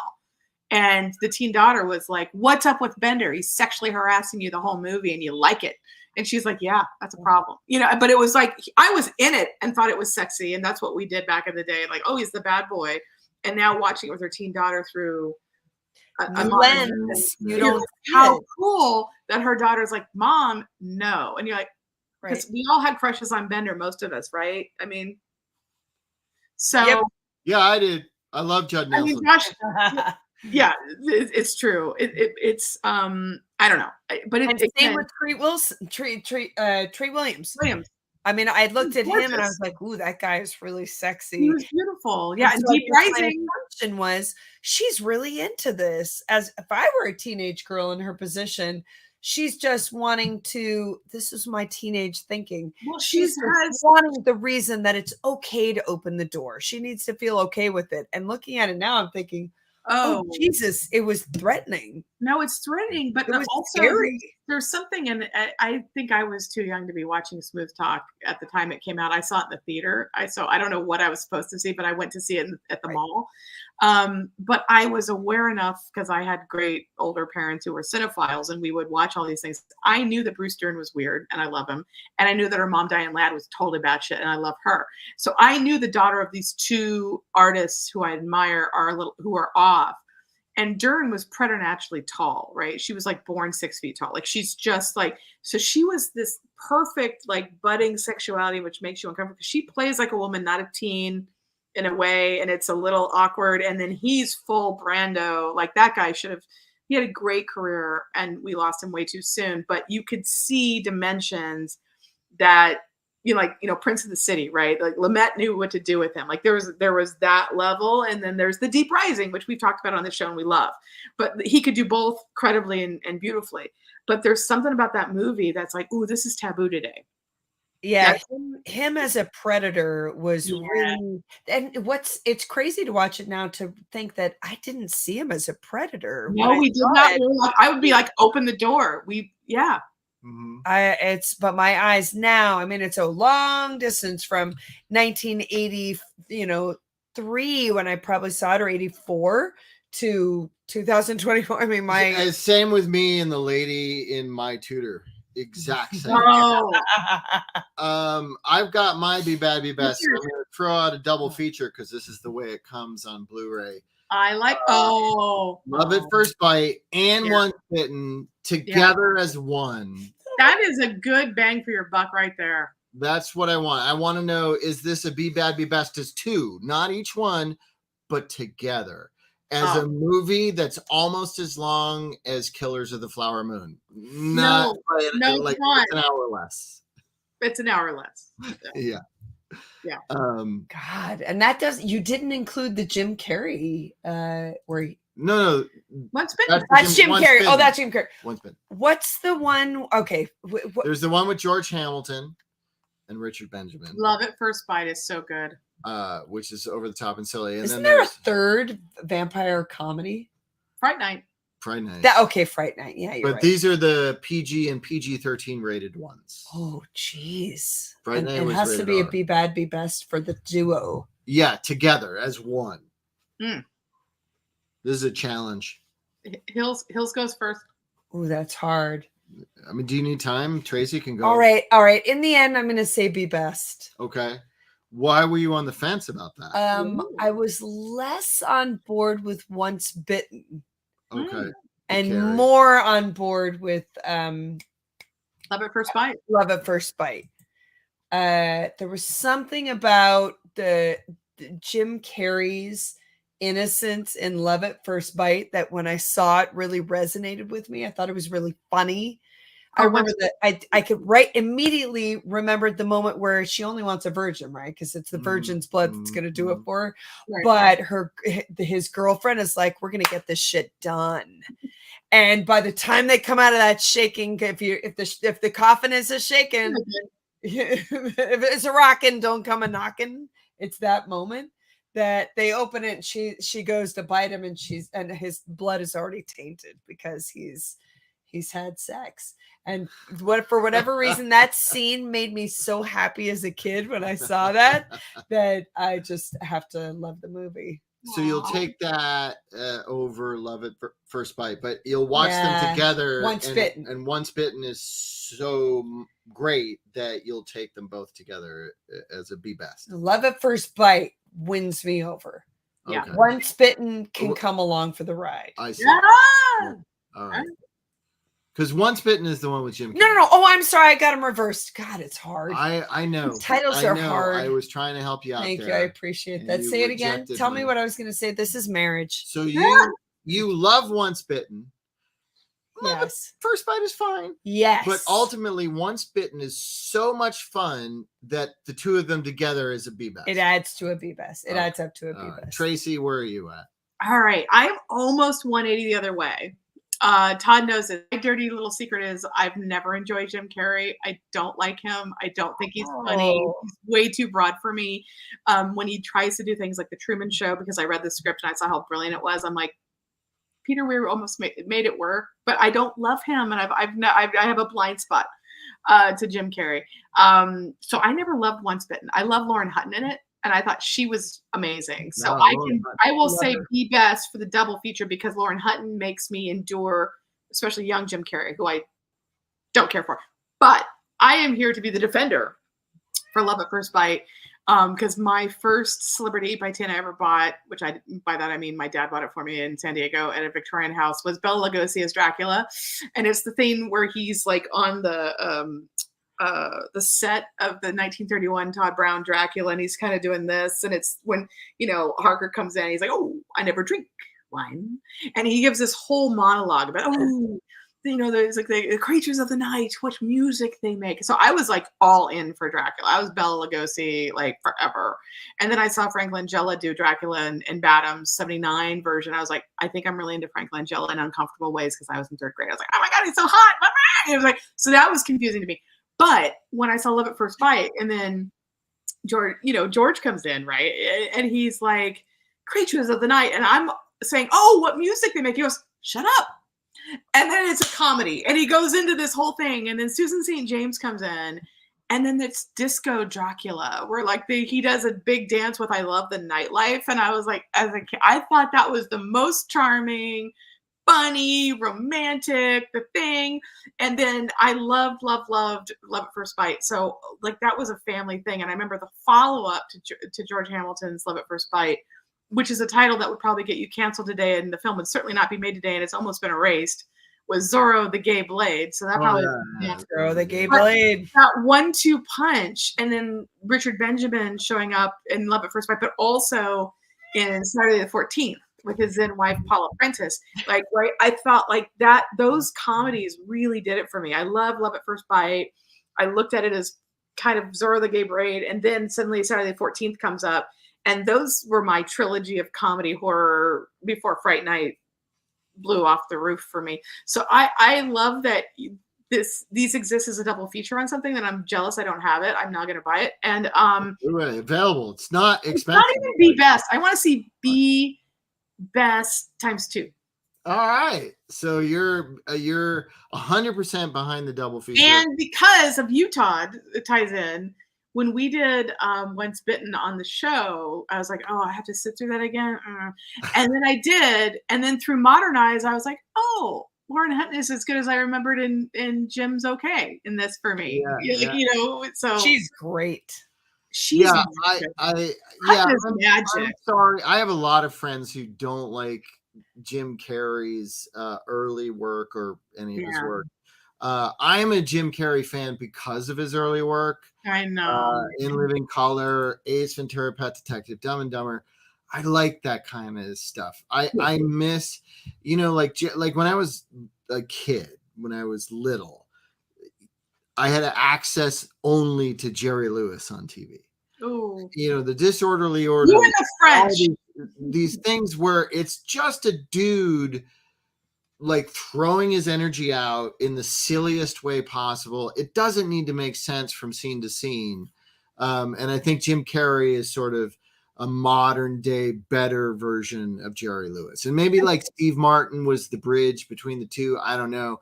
But I just always like absurd, silly humor, like over the top physical stuff. I mean, you talk about Steve Martin, you talk about All of Me and The Jerk, and it's politically incorrect at times, as is Jim Carrey's early stuff.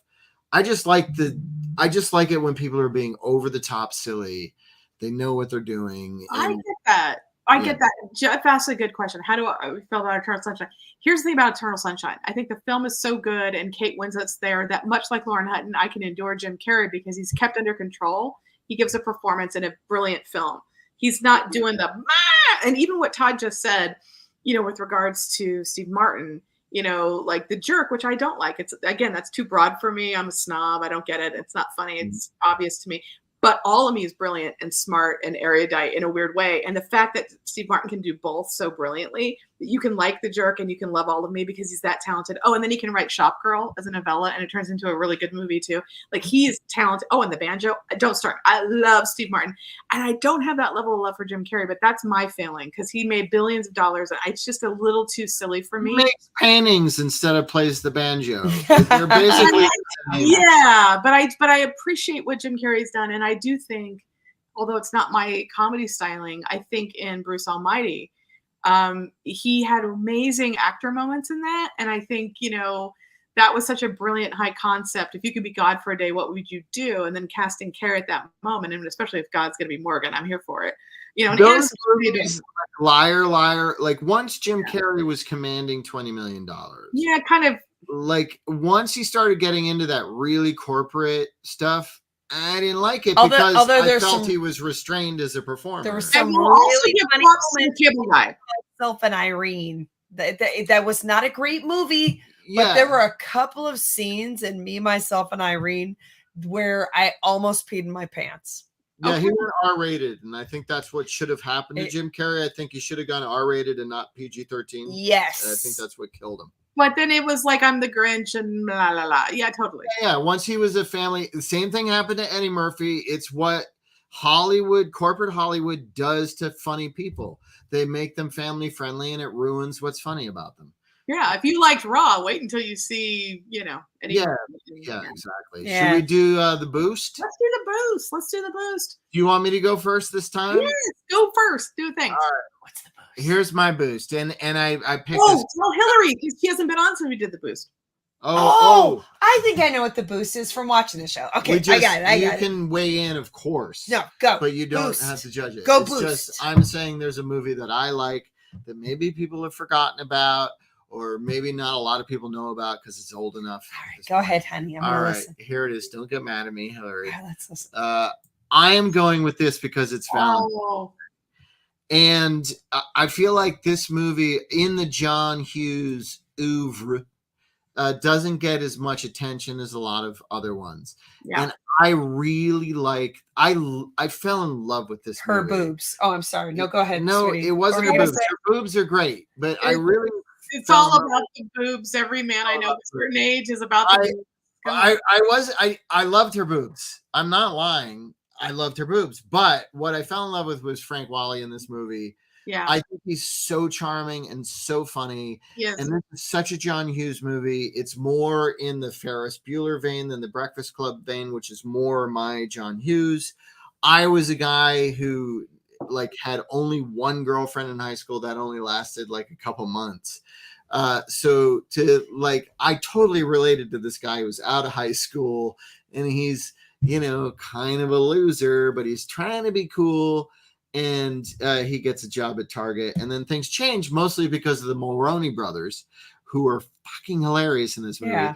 And then William Forsythe shows up, Noble Willingham. The character actors in this are unbelievably good. I think it's just such a fun movie that people forget about. Yeah.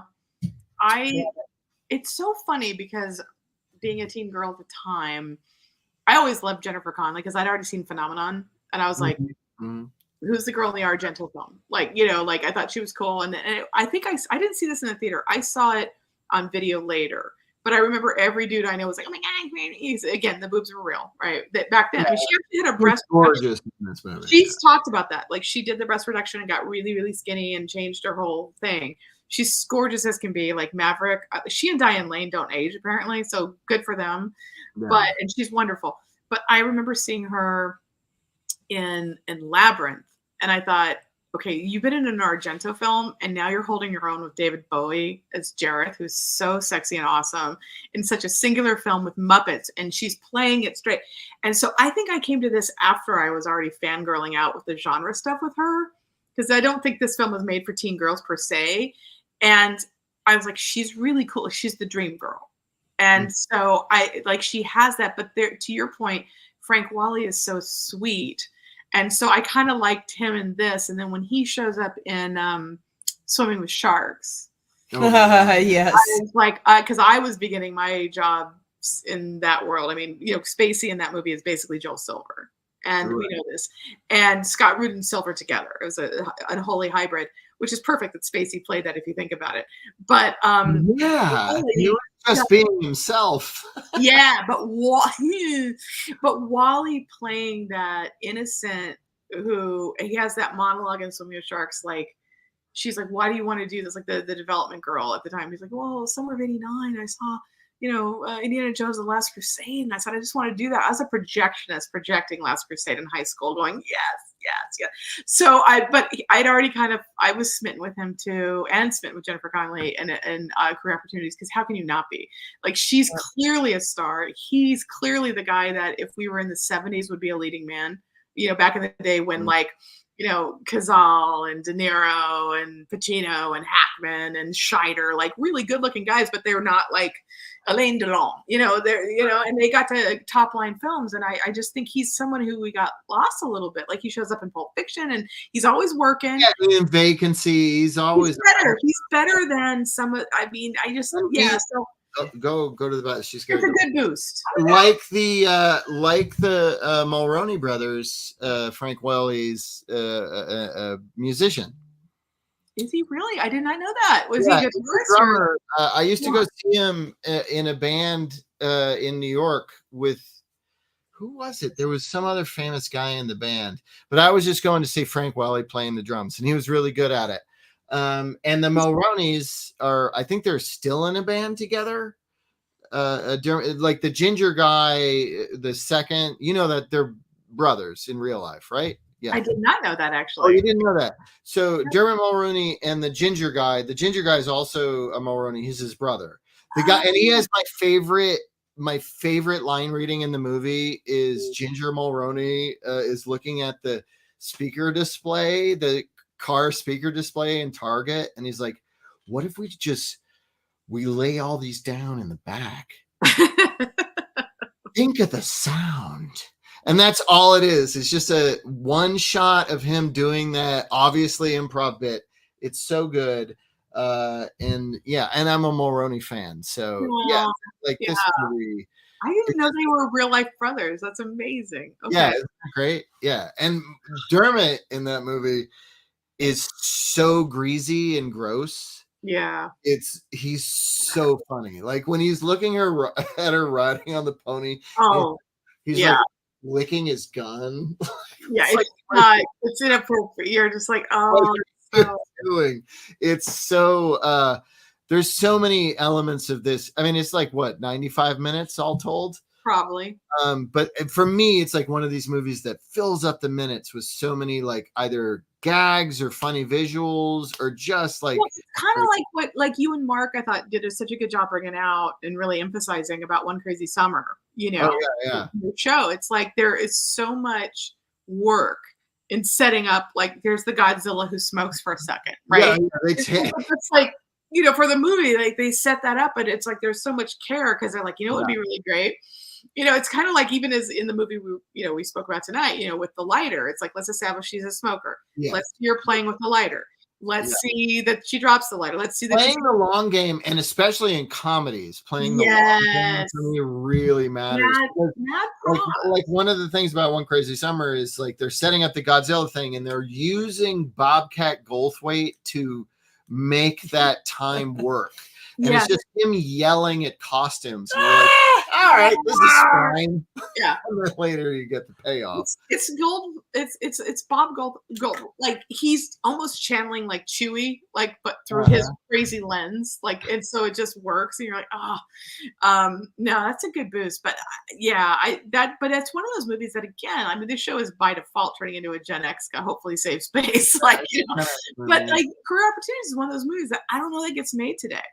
And I'm not going to die on a hill. We're not making Sophie's Choice either, by the way. Today, they'd be like, does she have to make a choice?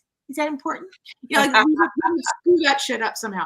But, like, I feel like I miss that level of movie where I would like to see it, like, more. I mean, we had Booksmart a couple years ago. And it bombed. And it was one of the best films. I know it bombed, but, like, I loved it. Like, it exists. It's great. That would be a good boost, too. All I'm saying is we've gotten a few, and Good Boys I think did better than that, you know, but that's younger kids. Yeah, it do happen, not as much as they did in the 80s, but they. But also the 80s understood how, and maybe again it's a different generation. We didn't live on TikTok. We didn't watch on our phones. We actually went to the movies. We had the movies. We had TV in the movies. We went to the movies. We went to the mall to see things with our friends, but I do feel like. It's changed the dynamic because it's like, you know, Booksmart, for example. Everyone's like influencers. You know who tweeted about how Booksmart's the best film of the year? Like Taylor Swift. And Taylor Swift back then still had like $100 million viewers. Her fans were like, cool, but they didn't go see it, or that film would have, right? So it's like, but we would go see every film that was made for us, whether it was Red Dawn or The Breakfast Club or whatever. We might not have loved all of them. We would have had opinions, but we were there and they were programming for us. And now I think that television streaming has kind of taken that Netflix chill, whatever. And there's something glorious about seeing, especially, let's be honest, if you were a white kid in the 80s, you saw yourself as a teen a lot. In movies, and a lot of our friends who were not that category, right, did not get to see that. But like when I don't care who you are, you should have had a crush on Elizabeth Shue as the babysitter, right? Like we all saw that film, and I just kind of feel like I feel bad for folks that we're not programming. And when you do something as gorgeous as, you know, Are You There, God, It's Me, Margaret, right? Judy Blume finally lets Hollywood do something. They make one of the best films of the year and it gets ignored. And that's IP, which we're supposed to care about. 4 generations of at least thoughtful women and men who might like us know about. And it was ignored despite the reviews. We're not seeing things the way we were like, oh, Career Opportunities. And you know, and the you know, the finances are different. So I think it hurts us with the stories we tell. But as a way of segue, I wanted to boost a film that we can support in the theaters because it's foreign and it's contemporary, but if you have Netflix, you can see it. This movie, and I want to do mad props to Kimberly Snyder out there, who's like, have you heard of this film? I think we should see this because we like vampire movies, right? This is currently playing on Netflix, El Conde. I saw this. What is it? It's Chilean for The Count. And what is it? It's Pablo, I think, Larraín. I'm in Orange County. Help me, people. Chilean filmmaker, writer, director. The genius of this movie, here's the setup. Ostensibly, it's a vampire movie, so I'm in. But it says very clearly, as you can say in the poster, right? It's a satire. So it's a dark comedy about vampires. I'm like, well, that's my love language. Like, I got, you know, let's watch that. And so you watch it, and what you realize is there's a Chilean dictator, Pinochet, right? Who this filmmaker is like, you know what would be fun? Let's pretend he was a vampire. Let's pretend he was there from the beginning. Let's pretend that Pinochet is the ghoul that he was, metaphorically or otherwise, but we'll cast him as a vampire where, I don't know, maybe he takes Marie Antoinette's head after she's been beheaded, because that's a fun Maybe he does he have Napoleon's hat? Yes, he does. Does he fake his own death because he's a vampire and he can? Yes, he can. Does he move somewhere else? I'm not going to give away the plot twist because you really need to see it to believe it, but wait till you find out who his mother is. If you're into politics, vampires, and it's shot like an Ingmar Bergman film. It's absolutely gorgeous, black and white. The performances are spot on. The humor translates, even though it's a foreign language situation. If you're not laughing, I'd be shocked. It's witty, it's funny, it's dark, it's subversive. Yeah. If you like vampire films, it's cool. If you're listening to what they're saying politically, excellent. I mean, I'll be honest. I saw this on Netflix, and I saw that it was in black and white, and it was not in English. And I went, I know. That's Todd was like, yeah, maybe that's a lot of work. Sounds like a lot of work. It's not a lot of work, and it's I'm on board. It's the Chilean entry for best foreign film. All right. El Conde. El Conde, the Count. And I just want to boost it because if you El Conde, of course. If you can't handle subtitles, I can't help you. But there is an English language version that you can watch that's not offensive. No, I don't. I'd rather watch. I was just kidding. I'm not. But again, some people at home might feel similarly, and you can actually enjoy it that way too. I'm looking forward. I can't wait. That'll be fun. But I'm telling you, Todd, when you and Hillary, when you see who the mother is, you have to text me. Okay. Oh wow. Okay. Do you like What We Do in the Shadows? Yes. Yeah. Okay, great. Yeah, perfect. All right. Then we're there. This is smoother. So Tracy's going to be back next week, right? I'm back next week because foreign film financing. You got like maybe 2 more weeks with Tracy before she has to go to some foreign country, Hungary or to make a movie. We're broken here, y'all. We're driving the good people out of America. Happy Valentine's Day for those who celebrate, those who love, and those who want to have fun. That's right. All right, guys. We'll see you next week. All right, thanks for watching. Check the page for details about what next we'll week. let you know what it's. We don't know. We don't know. We make it up. Bye. Thanks for having me. Hillary, we're coming back. We love you. All right, there we are. That was fun. So fun. Oh, no, didn't end. We're